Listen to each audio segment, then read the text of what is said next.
It happened overnight. One moment Iran was connected to the world through a familiar digital thread. The next, it was gone. The invisible network that guided everything from airliners to ride-sharing apps vanished from Iranian cyberspace. This wasn't a glitch or a solar flare. It was a deliberate act. The American-made GPS had been switched off across the nation. In its place, a new signal appeared, from the east. China's Beidou navigation satellite system became Iran's new guiding star. This was more than a technical upgrade, it was a digital coup. Imagine a country of 88 million suddenly unplugged from a foundational technology. Supply chains froze, financial transactions faltered. Everyday life was thrown into disarray. But beneath the chaos, a larger story was unfolding. Iran wasn't just changing its satellite provider, it was making a statement about power and sovereignty. This was a declaration of independence from a system Tehran saw as a weapon, not a utility. The message: Iran would no longer be a passive consumer of American technology. This great unplugging sent shockwaves through Washington, Brussels, and Beijing. For decades, GPS symbolized American technological supremacy, a soft power tool offered freely but controlled by the US military. Its quiet presence was taken for granted, until it wasn't. Iran's move exposed the fragility of that assumption. The digital infrastructure underpinning the modern world was not neutral, it was a battlefield. The question was no longer if other nations would follow, but when. This isn't just about maps on a phone, it's about control of information, commerce, and warfare. By severing ties to GPS, Iran was aligning itself with a rival power. The switch to Beidou was the result of years of suspicion and geopolitical maneuvering. It marked the moment when digital dependency became a concrete threat. The world had just witnessed the first major defection from the American-led digital order, and it likely won't be the last. To understand Iran's decision, you have to see GPS from Tehran's perspective. GPS was never a gift, it was a leash. Every data point transmitted was a potential vulnerability, a piece of intelligence that could be used against them. For a regime in a shadow war with the US, this was unacceptable. The same technology guiding their ships and planes could be used to blind them in conflict. The US military can degrade or deny GPS signals, a kill switch that could cripple Iran's military in an instant. Missiles would lose guidance, drones would fall, ships would be lost. Relying on GPS meant trusting your enemy to provide the means to fight them. Beyond military risk, there was data leakage. Location data is currency. Apps and services constantly ping GPS, creating a record of movement. For Iran, this was a gaping intelligence hole, exposing military sites and officials' movements. Every smartphone was a potential tracking device, feeding information to Western intelligence. The convenience of GPS came at the cost of total transparency to their adversary. By cutting the cord, Iran wasn't just severing a military link, it was trying to regain control over its own population and information. It was digital self-preservation, driven by deep paranoia about foreign interference. The tipping point wasn't a missile strike, it was a scandal involving WhatsApp. Allegations surfaced that the app could leak users' location data without their knowledge. For Iran's security apparatus, this was a nightmare. WhatsApp was everywhere, from ministers to soldiers. The idea that it could leak the coordinates of sensitive personnel was a catastrophic failure. It confirmed their worst fears about Western technology. The WhatsApp scandal symbolized a larger problem.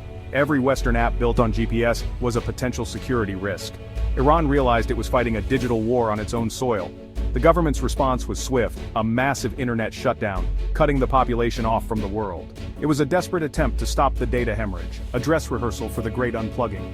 The shutdown caused chaos, but showed the regime's willingness to do whatever it took to regain digital control.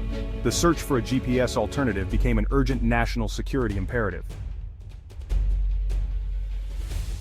Into this void stepped China with Beidou.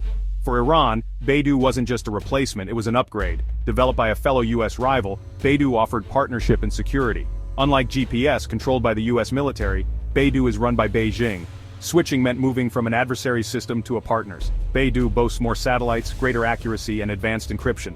Its secure, jam-proof service was designed for military use, perfect for Iran's needs. Now, Iran's military and trade could operate with secrecy impossible under GPS. Naval vessels, missile batteries, and oil tankers could navigate precisely, without broadcasting their location. Beidou's short message service allowed secure communication, bypassing traditional networks. China provided the expertise and hardware. Iran got a turnkey solution. The switch was seamless, a leap into a new, non-Western digital sphere. Iran became a key node in a new digital Silk Road. To grasp Iran's move, you must appreciate the scale of GPS. Born as a Cold War military tool, GPS became a global utility. It powers telecommunications, finance, agriculture, logistics. Modern life runs on it. But GPS is both a public utility and a military weapon. The world depends on its free signal, but the US military controls it. This dual-use nature creates a vulnerability for every nation. The system that powers economies can be turned off in conflict. For decades, most countries accepted this risk. There was no alternative, and the US was seen as a benign hegemon. But the economic impact of a GPS failure would be catastrophic. Billions lost daily, chaos in air traffic, shipping, and finance. This dependency gave the US immense leverage, but it also gave other countries a reason to break free. Iran's decision was the first major crack in the global consensus. The world is no longer willing to entrust its infrastructure to a single nation. The era of GPS monopoly is ending. The stakes for global power have never been higher. Beidou is the centerpiece of China's strategy to challenge American dominance. The project began in the 1990s, driven by fears of US control. China saw the US military's use of GPS in the Gulf War and realized dependence was a dead end. Beidou was their answer, a bid for global power on their own terms. China has rapidly launched satellites, making Beidou a next-generation system. It offers more satellites, better accuracy, and unique two-way communication. But Beidou is also a tool of China's Belt and Road Initiative. As China builds infrastructure across continents, it exports Beidou, binding nations into its digital sphere. Iran's adoption is a textbook example. Beijing gains an ally and showcases its tech ecosystem. Dozens of countries have signed up, each one strengthening China's digital empire. Every new user chips away at American leadership. The digital world is becoming a battleground for influence. The rise of Beidou and defections like Iran's highlight a troubling trend. America's tech crown is slipping. For decades, US dominance in GPS, the internet, and microchips was unquestioned, but complacency and the rapid rise of competitors have eroded that lead. Europe has built its own system, Galileo, technically superior in some ways, and independent of both the US and China. Even America's allies are hedging their bets. The world of satellite navigation is now multipolar. The US has been slow to modernize GPS while China has rapidly deployed its network. This innovation gap is dangerous. America's advantage was always being one step ahead. Now it risks falling behind. This isn't just about pride. It's about security and prosperity. Competing standards create complexity and new vulnerabilities. The US military must now contend with adversaries using equally capable systems. The era of American technological overmatch is ending. Iran's switch to Beidou signals a new era of digital fragmentation. The implications go far beyond the Middle East. What happens when more countries, pressured by the US or lured by China, follow Iran's lead? Each defection weakens American influence and strengthens China's. The digital world is fracturing along geopolitical lines, a splinter net of competing standards. Wars of the future may be fought by targeting rival satellite systems in space. The weaponization of space is now a strategic reality.